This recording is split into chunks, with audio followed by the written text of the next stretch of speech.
I've got soleless shoes. I wear shoes every day. In fact, I'm wearing shoes right now. But I don't particularly like these shoes, though, at least not anymore. My toes have bore some holes in the soles and the heel's peeling off. They're on their way into disrepair, wear and tear, declaring this pair terrible for their wearer, but that's not what I care about. We all wear shoes. Many have multiple pairs, in fact. From adorable shoes to deplorable shoes, more can be acquired from someone's desired shoe than you think.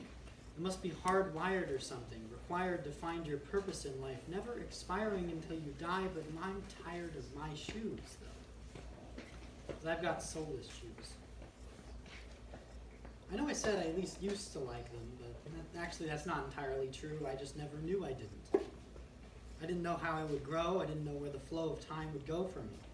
No one totally knows their own potential, like a rowboat rocking to and fro in the sea, blowing them down a road they chose to follow so they can get over their woes, beat their foes, but my sea is only a moat, slow and closed, offering no direction on its own, because I've got soulless shoes.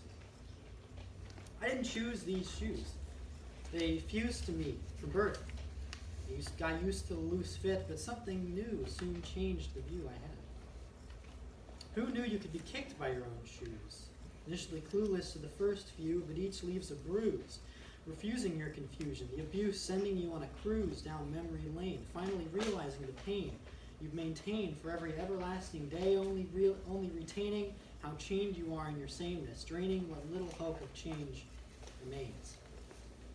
But on May 26th, 2017, I took off my soulless shoes for the first time. The dam blocking the river from reaching my moat finally broke open.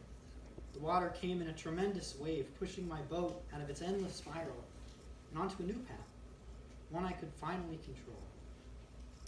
On May 26, 2017, Derek Damon disappeared in that flood. I woke up later that day surrounded by soggy grass, soaked from my head to my ankles. My feet the only dry objects within miles. Sitting up, I see tattered bits of clothing strewn all around me, along with two of the grossest, most disgusting shoes I've ever seen. They were waterlogged beyond belief, smelled of mildew and sulfur, and seemed to be filled with sea urchins, for good measure. These are definitely shoes that I could never put on. There's something about them, though, that caught my eye. I've often wondered why I reconsidered the shoes. Was it because they had a nice color? The price tag said they were expensive?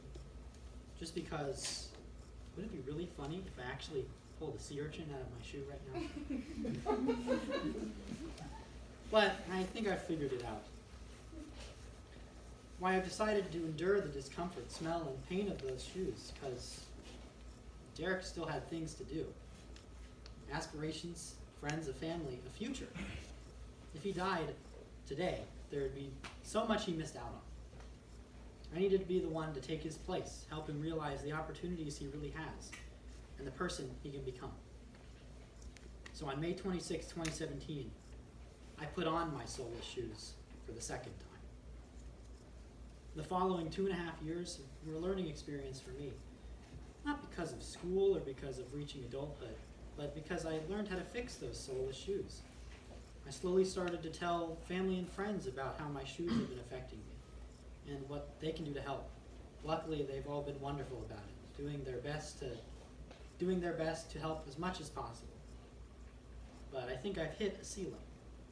My only option now in moving forward is to take off the shoes, make a statement staking my fate against any hate, breaking my back over the gateway to a life without ache for both mine and Derek's sake. But to be honest, not a lot is probably going to change, at least on the outside. Derek's influence on me isn't going anywhere, at least anytime soon. It's just a new context, a new style, a new direction forward, like a new pair of shoes. Yet at the same time, is it really new? For now, I'm not sure if now is the best time to take them off, but someday, whatever that day is, I'll get to take off my solar shoes for the last time. Thank you.